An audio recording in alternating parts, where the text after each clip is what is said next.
I think my wife cheated on me. Looking back, I realize I was ignoring the obvious for years.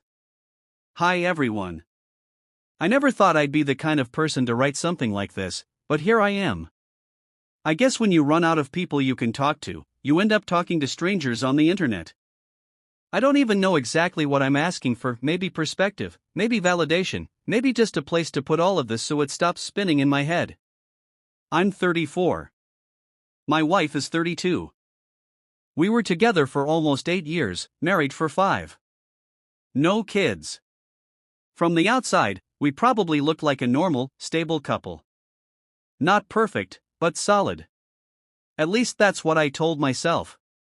What our marriage looked like on the surface. We had jobs, a shared apartment, mutual friends, family dinners. Nothing flashy, nothing dramatic. People used to say we were calm together.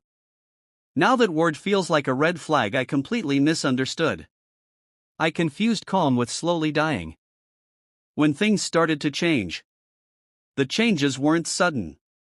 That's the scary part. Her tone shifted first. Short replies. Eye rolls. Constant irritation. Everything I did seemed to annoy her, how I talked, how I ate, how I existed.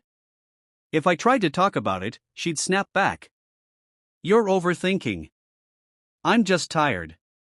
Can you not start this right now? I started choosing silence over conflict.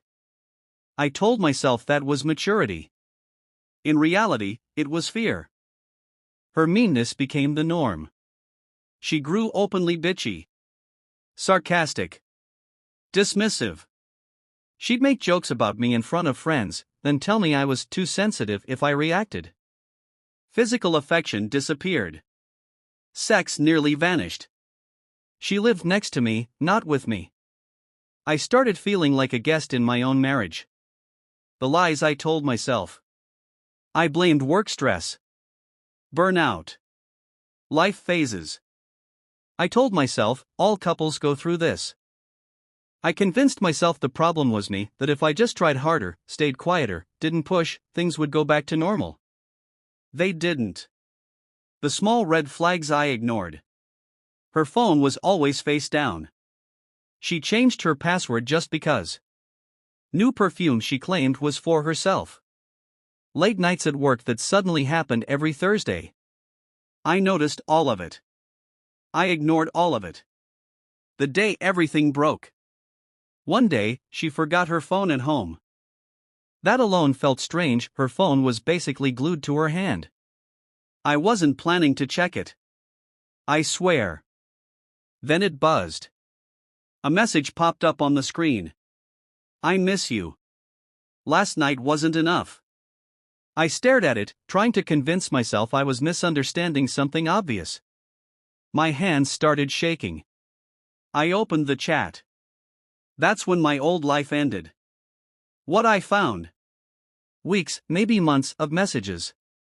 Flirting. Sexual jokes. Plans to meet. Complaints about me. She wrote to him with warmth and excitement I hadn't felt from her in years. The part that hurt the most? Jokes about how I was convenient and oblivious. Waiting for her to come home. I didn't confront her right away. I just sat there, waiting. Not to yell. Not to explode. I just wanted to look her in the eyes and see if I still recognized the person I married. The confrontation. I put the phone on the table when she walked in.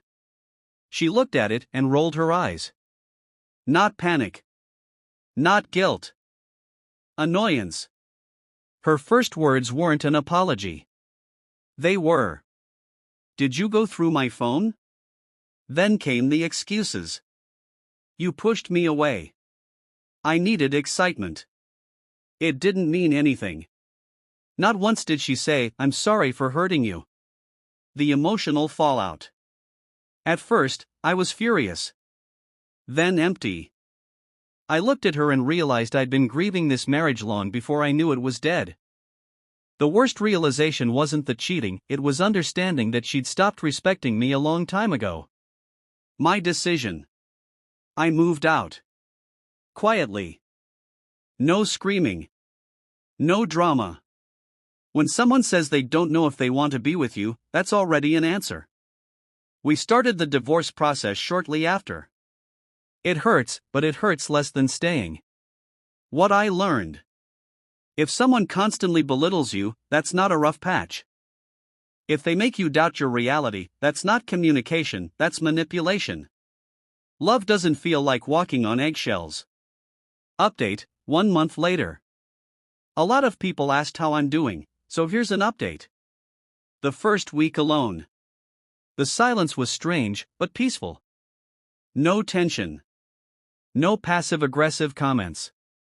For the first time in years, I didn't feel like I was doing something wrong just by existing. She reached out. A few days later, she texted. Maybe we can talk like adults? Not I'm sorry. Just talk. The conversation. We met. She said she was confused. That things were hard for her. When I asked if she regretted cheating, she said, I regret how everything turned out. Not the betrayal. The consequences. What I finally understood. She didn't miss me. She missed the stability. The comfort. The safety net. At one point she even said, You're stronger than me. You'll be fine. That sentence broke something in me and fixed something too. Moving forward. The paperwork hurts less than the memories. I'm sleeping better. Going to the gym again. Seeing friends I drifted away from. For the first time in years, I feel like myself. Final thoughts. I didn't lose. I just stopped fighting for someone who stopped choosing me a long time ago. If you're reading this and something feels off in your relationship, listen to that feeling. Cheating isn't a mistake. It's a choice. And love should never make you feel small. Thanks for reading. I'll be okay.